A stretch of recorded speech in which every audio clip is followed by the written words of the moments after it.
오늘 말씀은 사도 바울이 예수님을 만나고 구원을 받아서 그리스도인으로 변해가는 과정을 보여주는 말씀입니다.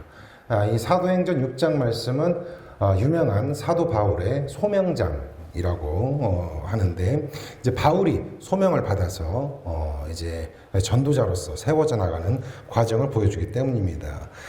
우리가 먼저 알아야 될 것은, 우리는 이제 사도 바울이라고 다들 알고 있는데, 하영아 사도 바울이라고 우리가 알고 있는데, 그럼 왜 여기서 지금 사울이라고 할까?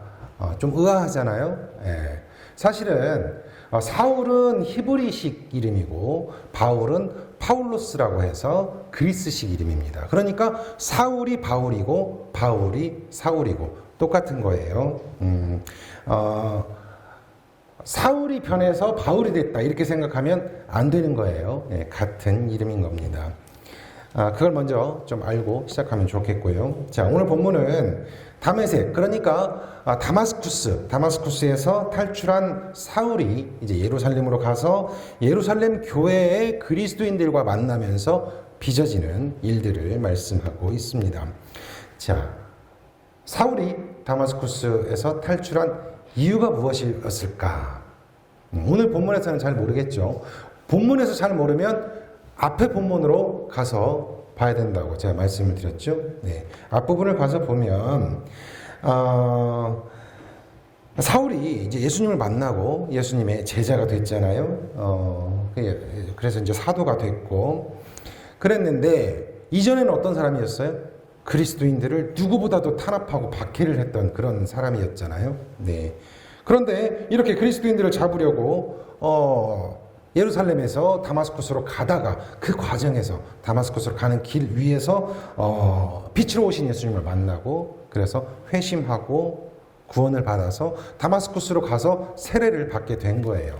이건 앞절에 나오는 이야기들인데 좀 이해를 돕기 위해서 지도를 보면 여기 예루살렘에서 여기가 다마스쿠스까지 284km 정도 된다고 해요.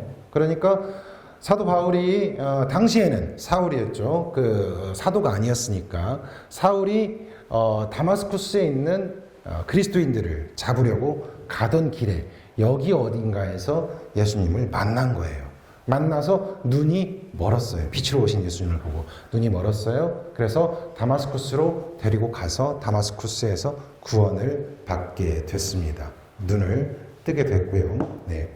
아마 이 일이 벌어진 것은 불과 일주일, 열흘도 안 됐을 거예요. 그런 짧은 기간 안에 철저한 유대교인인 사울이 이제 그 철저한 그리스도인이 된 겁니다. 지금으로 따지면 사상이 180도 바뀌었다, 이렇게 볼 수가 있는 거죠. 그러니까 이 다마스쿠스에 있는 유대인들이 얼마나 황당했겠어요.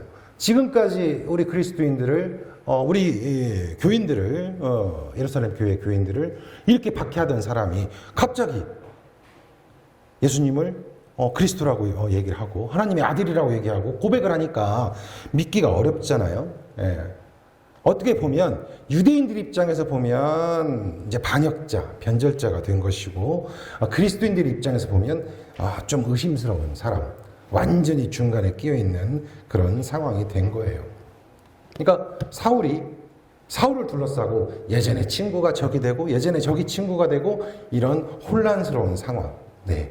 사울도 아마 혼란스러웠을 것이고 유대인들도 그리스도인들도 다 혼란스러운 상황이 빚어지지 않았을까 싶습니다. 중요한 것은 사울의 인생이 완전히 바뀌었다는 겁니다. 예수님을 만나고 나서. 이것이 이제 오늘 말씀의 배경이에요. 그래서 사울이 다마스쿠스에서 세례를 받았어요. 세례를 받고 이제 예루살렘으로 돌아가는 길입니다. 자, 본문을 보면 사울이 예루살렘에 이르러서 거기에 있는 제자들과 어울리려고 했지만 그들 제자들은 사울이 제자라는 사실을 믿을 수가 없어서 모두들 그를 두려워하였습니다. 제가 좀 전에 말씀드렸죠? 네. 그렇게 잔인한 박해자가 갑자기 전도자가 돼서 오게 됐다. 예수님이 제자가 돼서 오게 됐다. 예. 믿기가 정말 어려운 일이죠. 예. 아마 성경에 뭐 정확하게 나오지 않기 때문에 기간이 어느 정도 걸렸을지 모르지만 적어도 한 달도 안 걸렸을 것 같아요. 미뤄 짐작해 보면. 그러니까 아까도 말씀드렸지만 예루살렘에 있는 예루살렘 교회 제자들은 두려워할 수 있어요. 이거 속임수 아닌가? 이렇게 생각할 수 있는 거죠. 그렇죠? 우리도 뭐 일제강점기나 독재시대 때나 이런 때를 보면 어떤 조직에 누가 스파이로 들어가고 이중간첩으로 들어가고 하는 모습들 보잖아요. 네. 그런 것처럼 이렇게 생각을 했을 수 있다는 거죠. 당시 예수님을 메시아 그리스도로 믿고 있었던 사람들의 모임, 예루살렘 교회가 맞닥뜨렸던 상황은 사실 그렇게 절체절명의 그런 상황이었기 때문이에요. 왜냐하면 수가 많지 않았거든요. 주변에 있는 유대인들은 당시 이 예루살렘 교회 그리스도인들을 마치 이단이나 유대교의 한 분파, 유대교의 이단이라고 생각을 하고 박해를 하고 있었으니까. 그런 상황 속에서 누군가가 이렇게 숨어들게 되면, 그것이 특히 사울 같은 사람이 교회 안에 숨어들게 되면 이건 정말 너무나 큰일 나는 일 아닌가 이렇게 생각을 했을 것 같아요. 제가 지난주인가요? 썩은 사과 이론 여러분에게 말씀드렸죠. 네, 이 사람들이 예루살렘 교회에서는 사울을 썩은 사과라고 생각했을 수 있는 거예요. 그래서 밀어내려고 한 거죠. 그런데 이때 도움을 준 사람이 나타났어요. 누구냐면 바나바가 나탔습니다. 그러나 바나바는 사울을 맞아들여서 사도들에게 데려가서 사울이 길에서 주님을 본 일과 주님께서 그에게 말씀하신 일과 사울이 다마스쿠스에서 예수의 이름으로 담대하게 말한 일들을 그들에게 이야기해 주었습니다. 네, 사울이 굉장히 지금 곤란한 상황이죠. 이 상황에서 바나바가 제때 나타나서 이렇게 도움을 주는 거예요. 바나바는 이제 조금 뒤에 나오는데 사도행전 4장 36절에서 위로의 아들, 도움의 아들이다 이렇게 불리는 사람이에요. 사실은 바나바는 별명이고 원래 이름은 요셉인데 이따가 또 얘기할 거예요. 그래서 오늘은 사실 사도 바울에 대한 얘기가 아니고 바나바가 오늘의 주인공인 겁니다. 사도 바울을 사울을 진정한 사도 바울로 세워준 인물, 거기에 가장 큰 일을 한 사람 바나바. 그래서 아마도 우리가 뭐 영화 바나바를 소재로 해서 영화로 만든다면 뭐 빛나는 조연 바나바 뭐 이런 식으로 얘기를 할 수도 있을 것 같아요. 이 바나바는 이전부터 사울을 잘 알고 있었어요. 그렇기 때문에 사울이 회심했다는 사실을 정확하게 알고 있었던 거죠. 그래서 아마도 바나바는 당시 예루살렘 교회 이 공동체에서 상당한 영향력을 가지고 있었고 신뢰를 받고 있었고 신망이 두터운 그런 사람이었던 것 같아요. 그러니까 대부분의 예루살렘 교회 사람들이 믿지 못했을 때 바나바가 곁에서 이렇게 후견인처럼 보증인처럼 사울을 감싸고 인정을 해준 거죠. 이렇게 영향력 있는 바나바가 곁에서 도움을 주니까 어떻게 됐어요? 그래서 사울은 제자들과 함께 지내면서 예루살렘을 자유롭게 드나들면서 주님의 이름을 담대하게 말했습니다. 네, 이렇게 된 거죠. 바나바가 중간에서 보증을 한 덕분에 사울은 이제 그리스도인들의 모임 예루살렘 교회 안에서 이제 하나가 될 수 있게 됐어요. 그래서 예수님께서 메시아시고 이제 이전과는 완전히 바뀐 거죠. 예수님께서 그리스도라는 사실을 강하게 선포를 하는 겁니다. 아주 자유롭게 얘기를 하는 거예요. 그러다 보니까 이제 또 이 교회 안에서 새로운 일이 벌어지는 거예요. 그리스 말을 유대 사람들과 말을 하고 토론을 하기도 하였습니다. 사울이. 그러나 유대 사람들은 사울을 죽이려고 꾀하였습니다. 이 얘기는 뭐냐면 아까는 예수님을 그리스도로 믿지 않는 유대인들이 이 사울을 박해하고 죽이려고 했다면 이제는 교회 안에 있는 유대 사람들이 죽이려고 했다는 거예요. 무슨 말인지 잘 이해가 안 되시죠? 이 교회 안에 여기에 보면 헬라파 유대인이라고 나오죠. 헬라파 유대인은 그리스 말을 하는 유대인이에요. 성경에는 헬라라고 나오는데 우리는 이제 세계 역사 속에서는 그리스라고 얘기를 하죠. 사울이 그때 주된 전도의 대상으로 삼은 사람들이 이런 헬라파 유대인들이었는데 이 사람들은 어떤 사람이냐면 사도행전 6장을 보면은요. 6장 1절 말씀에 이런 게 나와요. 그때 제자가 더 많아졌는데 헬라파 유대인들이 자기의 과부들이 매일의 구제에 빠짐으로 히브리파 사람들을 원망하니 이런 구절이 나오죠. 자, 헬라파 유대인과 히브리파 유대인들이 그 교회 안에 함께 있었던 거예요. 그러니까 기존에 이스라엘 지역에 살던 팔레스타인 지역에 살던 유대인들과 헬라 지역, 그리스 지역, 소아시아 지역 이런 쪽에 살던 유대인들이 예루살렘 교회 안에 같이 있었는데 그러다 보니까 이런 헬라파 유대인들, 헬라파 유대인들 가운데 이제 과부라고 불리는 사람들에 대해서 제대로 구제가 안 된 거예요. 그러다 보니까 이 사람들이 비난을 하게 됐고 거기에 대해서 문제를 제기했고 그러면서 나온 것이 7집사를 세우게 됐습니다. 여기서 7집사 가운데 유명한 7집사 가운데 잘 아는 집사 있죠? 누굴까요? 어진이. 유명한 집사님 성경에 나오는 스데반 집사님, 순교한 집사님이죠. 예. 지금 성경에 나오는 이 스데반 집사 할 때 집사는 우리 교회에 있는 집사하고는 좀 달라요. 목사님이라고 생각을 하면 돼요. 좀 성격이 좀 다른데 어쨌든 그렇게 7분을 세웠어요. 그래서 헬라파 유대인들과 히브리파 유대인들이 조금 섞여 있었고 헬라파 유대인들이 점점 교회 안에서 많아져 갔다. 이런 상황 속에서 생각을 해보세요. 스데반 집사님을 돌로 때려 죽이는데 앞장섰던 사람이 누구죠? 사울이에요. 사울이 앞장섰던, 말하자면 정말 앞잡이 같은 적군과 같은 사람이 들어와서 있으니까 인정을 하고 싶겠어요? 안 하고 싶겠어요? 인정하기가 어렵죠. 더군다나 아까도 제가 말씀드렸지만 아마 한 달도 안 됐을 거예요. 이런 상황들이 빚어진 게. 최소한 1년이 지난 것도 아니고 10년이 지난 것도 아니고 그래서 아마도 당시에는 감정의 앙금이 많이 남아있지 않았을까. 그래서 이 헬라파 유대인들이 반격을 하는 거예요. 교회 안에서. 어쩌면 자신들의 속마음은 사울을 미워하는 속마음은 숨겨두고 자기들의 강점인 헬라 쪽에서는 철학이나 지식이나 이런 쪽에 강점이 있었으니까 논리학 같은 자신들의 어떤 강점을 가지고 논리적으로 접근을 하려고 했는데 그래도 사울에게 안 되는 거예요. 변론을 해봐도 안 되고. 네. 그래서 죽이려고 했던 겁니다. 아까 나왔었죠? 자, 이제 사울 편에서 생각해 보면 어떤 상황이에요? 진퇴양난. 앞으로 나갈 수도 없고, 뒤로 갈 수도 없고, 뒤로 간다는 건 어떤 거죠? 이제 다시 옛날로 돌아간다는 건 있을 수가 없는 거잖아요. 그렇죠? 네. 예수님을 믿지 않고 그리스도인들을 박해하던 옛날로 돌아갈 수는 없는 거잖아요. 그런데 지금 상황에서 또 헬라파 유대인들이 교회 안에서 막고 있는 거예요. 정말 진퇴양난입니다. 이런 걸 사면초가라고도 하죠. 예, 동서남북, 전후좌우 다 막혀 있는 거예요. 어떻게 해볼 도리가 없는 이런 상황. 예, 이런 상황이 빚어졌습니다. 자, 다른 일도 대충 비슷한데요.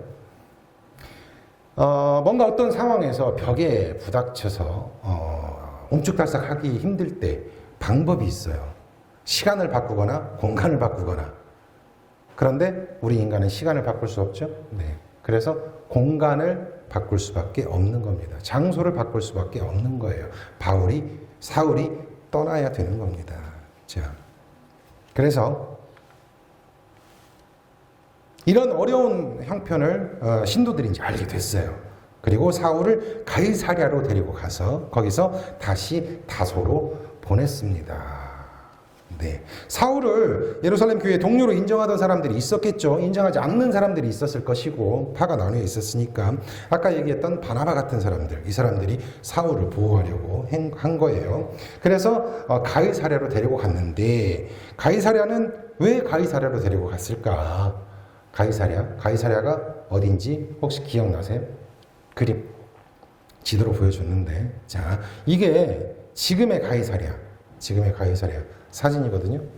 여기 반원형 극장에 남아있고, 이거는 지금 그 수도관이에요. 도수로가 남아있고, 이쪽에 보면 이게 아마 신전인 것 같고, 요게 총독, 로마에서 보낸 총독의 관저.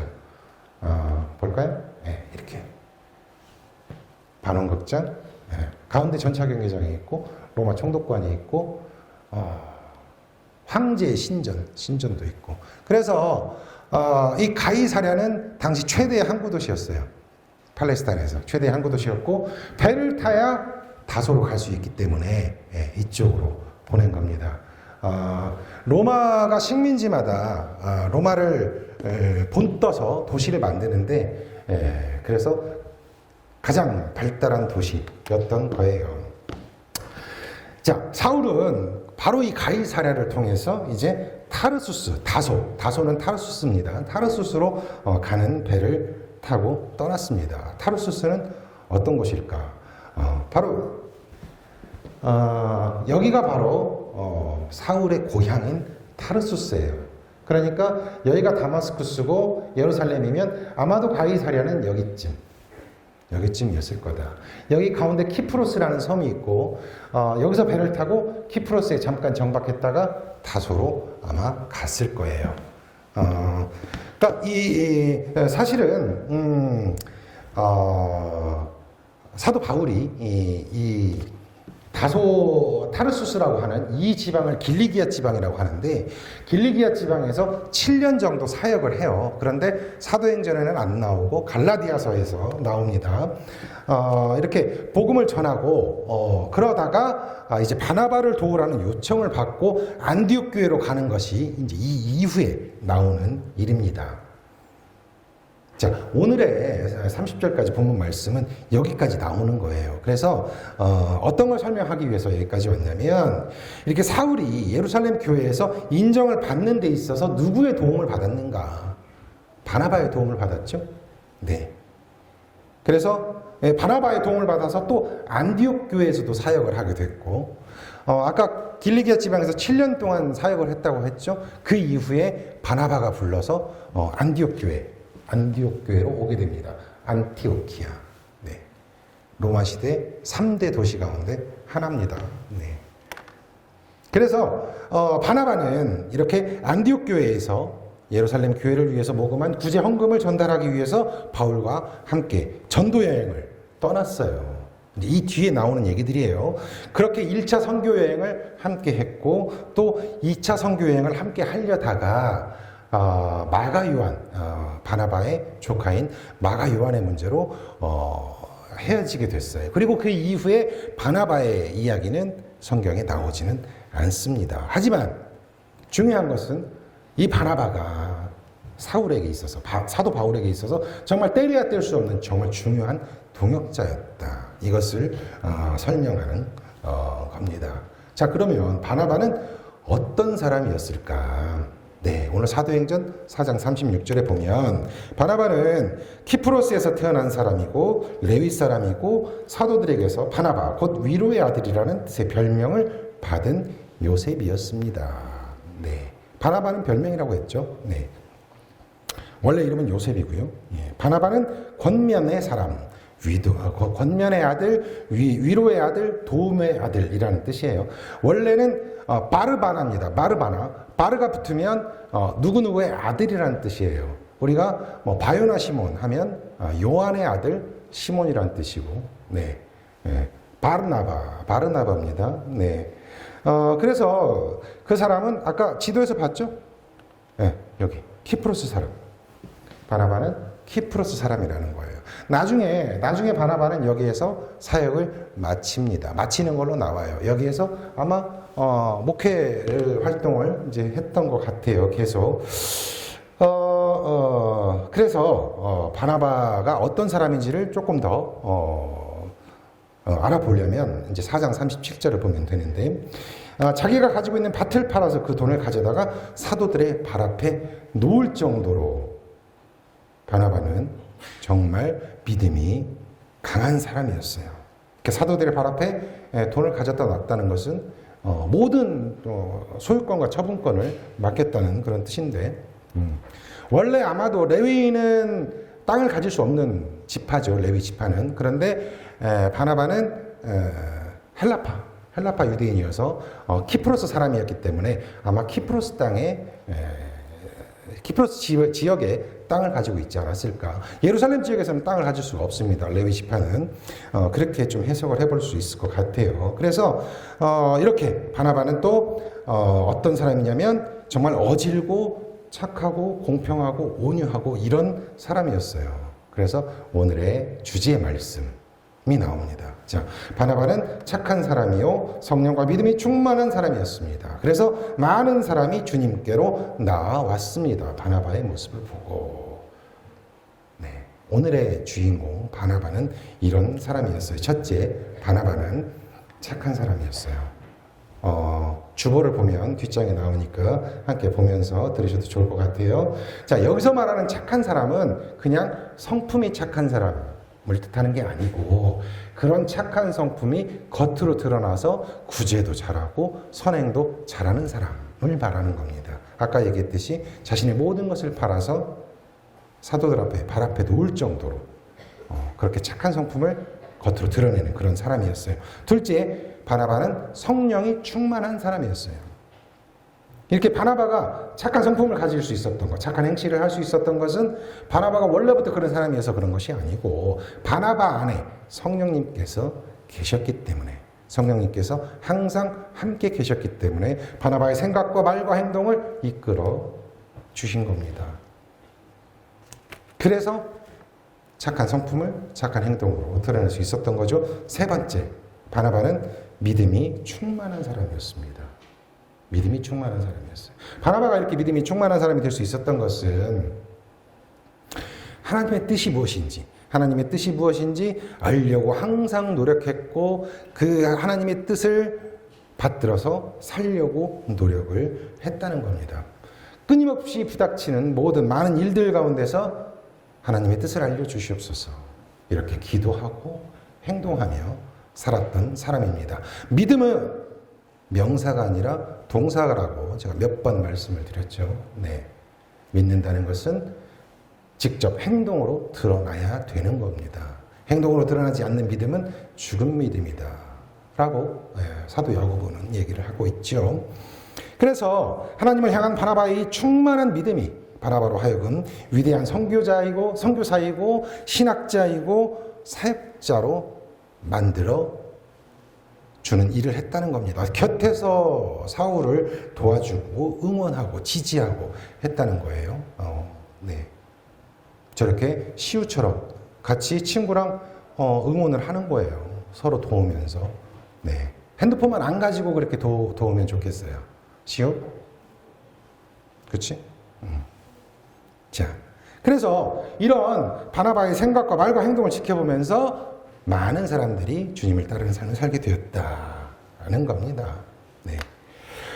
자, 이제 마무리를 할 거예요. 자, 바나바의 업적 가운데 가장 큰 업적이라고 한다면, 아마도, 다른 목회 활동, 선교 활동도 있지만, 사도 바울, 위대한 전도자, 사도 바울을 세워줬다는 게 아닐까 싶습니다. 그러니까 사실, 우리 모두가 정말 사도 바울과 같은 위대한 전도자가 되고 사역자가 되고 하면 좋겠지만 그럴 수는 없잖아요. 예. 그러면 결국 어떤 사람이 되어야 되냐면 이렇게 바나바처럼 자신의 믿음을 단단하게 다지고 그걸 통해서 사역자들을 세워주고 하는 그런 빛나는 조연도 아주 중요하다. 그런 삶도 정말 중요하다. 그래서 이렇게 말씀을 드리고 싶어요. 여러분이 다른 사람들을 도울 수 있으려면 일단 내 스스로가 강하고 담대해져야 합니다. 그런데 역설적으로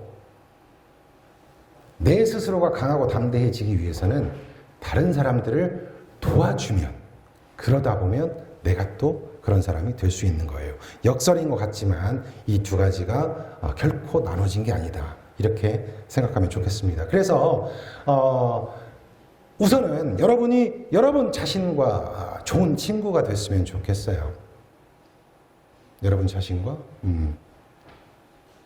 지섭이, 지안이 자신과 친구가 먼저 돼주고 그리고 그런 친구들에게 또 좋은 또 친구가 되어주고 자기 자신과 먼저 화해하고 자신을 먼저 사랑하고 자신의 친구가 될 수 있을 때 다른 사람들을 사랑하고 다른 사람들과 친구가 될 수 있는 겁니다. 그래서 우리도 바나바처럼 이렇게 훌륭한 믿음과 인격을 갈고 닦아 나갈 수 있다. 왜냐하면 성령님께서 항상 함께 해주시기 때문에, 성령님께서 내 안에 항상 함께 계실 것이기 때문에 우리는 담대하게 나갈 수 있습니다. 우리 삶 속에서 다른 누구보다도 내가 먼저 바나바처럼 주변의 친구들을 도와주고 돌볼 수 있는 멋진 우리 학생들이 될 수 있으면 좋겠습니다. 그렇게 할 수 있겠죠? 네, 기도하겠습니다.